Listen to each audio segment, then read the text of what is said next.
پہلے تو بات صاحب یہ میک شور کر لیتے ہیں کہ لاڈلا کون ہے، معصوم کون ہے اور کون نہیں ہے۔ پہلے آپ لوگ لاڈلا کیا کرتے تھے پاکستان تحریک انصاف کو، اب آپ کو سارے لاڈلا کہتے ہیں، اور آپ کو پتہ ہے سلیکٹڈ کا لقب بلاول صاحب نے پہلے پی ٹی آئی کو دیا تھا اور اب آپ کو دے دیا۔ نہیں، میں تو ایک بات پہ ضرور جاؤں گا۔ دیکھیں اس ملک کے آئین اور قانون کے مطابق میں تو بات کروں گا، اور یہ جو معصومیت والی بات ہوئی اس پہ اوپر تو میں بالکل سٹینڈ لیتا ہوں۔ کیا ابھی آپ دیکھیں کہ پاکستان کی 75 سالہ تاریخ میں کوئی سیاسی پارٹی، مذہبی پارٹی نے وہ ریڈ لائن کراس نہیں کی جو دہشت گرد تحریک انصاف نے کراس کی ہے۔ یہ مجھے بتا دیں، آپ بھی کتابوں میں سیاسی جماعت کو دہشت گرد کہہ رہے ہیں؟ بالکل اگر اس طریقے سے ہم باتیں نہیں کریں گے اور اسی طریقے سے ریلیف دیں گے، انڈر دا کارپیٹ کر کے نکل جائیں گے چیزوں کو، آپ پہلی بات یہ مجھے بتائیں، ہمارا دشمن جو ازلی دشمن ہے وہ لے لیں، کچھ نہ دکھائی دینے والے دشمن ہیں، وہ کیا چاہتے تھے؟ وہ چاہتے یہ تھے کہ ہم دفاعی انسٹالیشن کے اوپر جو ہے وہ قابض ہو جائیں۔ یہ سازش باقاعدہ بنی گئی تھی، یہ نہیں تھا صرف پتھر مارنا۔ یہ تو لوگ نہیں نکلے نا، اگر لوگ نکل آتے تو پہلے کور کمانڈر لاہور کو قبضہ کرنا تھا، وہاں جگہ قبضہ کرنا تھا، پھر کراچی کور کمانڈر ہاؤس پہ قبضہ کرنا تھا، پھر گجرانوالہ کور کمانڈر ہاؤس پہ قبضہ کرنا تھا۔ یہ ساری پلاننگ تھی، لیکن کیونکہ لوگوں کی تعداد بھی کم تھی، نہ ہونے کے برابر تھی، اور اس کے بعد جو 1.5 سال لگا کر ان کے ذہنوں کو پرگندہ کیا گیا نوجوانوں کو، اور کس کے خلاف بات کی گئی؟ ہمارے خلاف بات نہیں کی گئی، نواز شریف صاحب کے خلاف بات نہیں کی گئی، ڈرٹی ہیری کہا گیا، کس کو میر جعفر اور میر صادق کہا گیا، پورے 1.5 سال۔ نہیں سنتے تو جائیں نا۔ میرا ایک سوال، اگر آپ واقعی میں ان کو دہشت گرد کہہ رہے ہیں تو آپ لوگوں کی کولیشن گورنمنٹ تھی، ان 16 مہینوں کے اندر ان کو ایک بینڈ آؤٹ فٹ کہہ دیتے، آپ وہ انتخابات کے اندر شامل ہونے کا بات ہی نہیں، ہم نے کیوں کہنا ہے؟ سنے تو سی نا، حکومت میں تھے نا، بڑے سکون سے سنے۔ دیکھیں کبھی کسی نے کور کمانڈر ہاؤس کو آگ لگائی تھی؟ نہیں، that was a red line, shouldn't have been crossed۔ سنتی جائے نا، کسی نے جہاز کو آگ لگائی تھی؟ کسی نے شہداء کے مجسموں کو جلایا تھا؟ کیا عمر قید لے کر حنیف عباسی نے جی ایچ کیو کے اوپر حملے کے لیے کہہ دیا تھا؟ کیا عمر قید لے کر حنیف عباسی نے اپنے شہداء کو برا کہا تھا؟ نہیں، اس پاکستان کے اندر ہماری ریڈ لائن یہ پاکستان ہے۔ جو پاکستان کی سٹیٹ سے ٹکرائے گا اس کو آگ لگائے گا، دشمن کا اعلی کار بنے گا۔ ابھی تو چیزیں کھل ہی نہیں رہی۔ کھل اس لیے نہیں کہ ہم چیمبر میں ضمانت لے لیتے ہیں، کھل اس لیے نہیں رہی کہ ہم کہتے ہیں جناب انہوں نے تو معصوم ہیں۔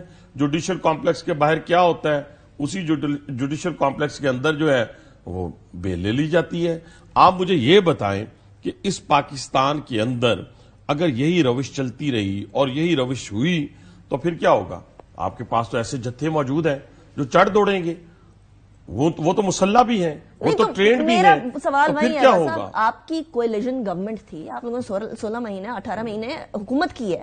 آپ لوگ اگر اتنا ہی مسئلہ تھا، آج یہ انتخابات، بلے کا نشان، پولیٹیکل وکٹمائزیشن، یہ سارے سوال ہی نہ اٹھا رہی ہوتی پی ٹی آئی، آپ لوگ ان کو بینڈ آؤٹ فٹ کہہ دیتے کہ انہوں نے تو دہشت گردی کی، آپ دہشت گرد کہہ رہے ہیں نا ان کو۔ عدالتوں کو چاہیے نا، یہ عدالتوں نے بھی کرنا ہے نا، یہ حکومت کا بھی تو ایک کردار ہوتا ہے نا۔ ہم نے تو 9 مئی کے بعد جو یہ باتیں آج کر رہے ہیں، ہم نے تو شام کو کہنا شروع کر دی تھی۔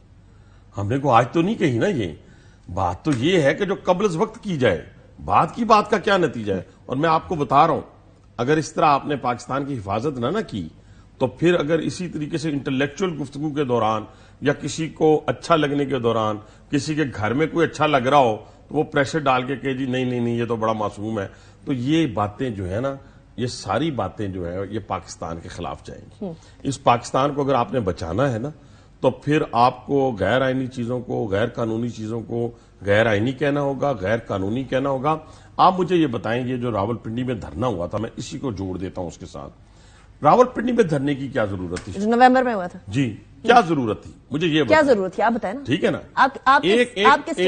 میں بتاتا ہوں، ایک سہولت کار تھا راولپنڈی کا لوکل شخص شیخ رشید، جس نے عمران خان کو دعوت دی کہ یہ دھرنا جو ہے یہ راولپنڈی میں ہونا چاہیے، کیونکہ راولپنڈی کی اپائنٹمنٹ کو روکنا ہے، میں نام نہیں لوں گا، راولپنڈی کی اپائنٹمنٹ کو روکنا ہے، ٹھیک ہے؟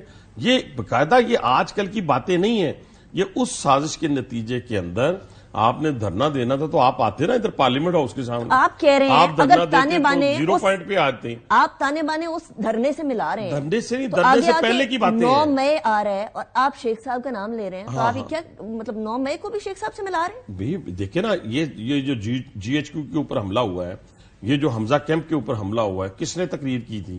نوجوانوں اٹھو اور جا کے اس ملک کو جلا دو, آگ لگا دو. ہیں تقریریں آپ کے پاس؟ یہ شارٹ آپ نے سنائے ہیں نا, تو ابھی اگر بریک لینی ہے تو وہ شارٹ بھی نکالیں. نہیں, ہم ایز جائیں گے, آپ نے جو بات کرنی ہے کریں. میری بات سنیں نا, آپ کہیں یہ سیاسی مخالفت کی وجہ سے نہیں کہہ رہے باس صاحب؟ میری سیاسی مخالفت دیکھیں نا, میں کوئی 302 تو نہیں کروا رہا اس میں, میں کوئی 9C تو نہیں کروا رہا اس میں اس کے 6 دہشت گردی کے مقدمات تو نہیں کروا رہا نا. میں وہ بات کر رہا ہوں جو ملک اور قوم کے لیے بہتر ہے. اس ملک اور قوم کے لیے اگر ہم نے صرف شغل میلے کے طور کے اوپر ہم نے کہنا ہے کہ جی فلاں بہت اچھا ہے, اس کو چھوڑ دیں جی, اس کو شلوار قمیض بہت اچھی لگتی ہے, اس کو ٹائی بڑی اچھی لگتی ہے, خدا کا خوف کریں. اس ملک کو بچانے کے لیے آپ بتائیں کارکردگی کیا ہے.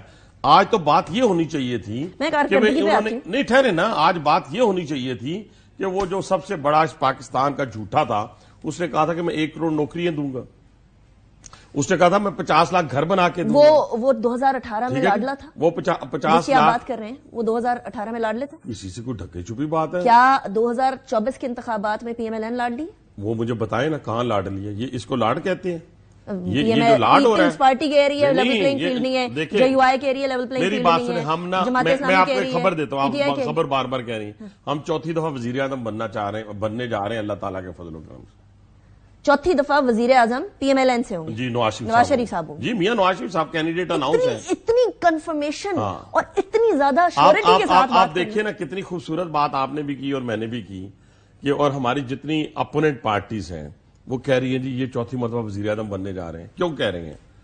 یہ تو نہیں ہوگا نا کہ ہمیں نوٹیفکیشن کے ذریعے وزیر اعظم بنا دیا جائے گا. ذرا بات کو غور سے سمجھیں. ہم بیلٹ باکس میں سے بیلٹ پیپر نکلے گا, شیر کا ٹھپا, شیر کے نشان پہ ٹھپا لگا ہوگا. یہ تو اس دن تک پتہ چل سکتا ہے نا, ریزلٹ کے دن تک. لیکن آپ بڑی شیورٹی سے کہہ رہے ہیں, مجھے کچھ اور لگ رہا ہے. اللہ کے فضل و کرم کے ساتھ کہہ رہا ہوں, ٹھیک ہے, اور اس وقت کی دنیاوی حقائق کی بنیاد پر کہہ رہا ہوں.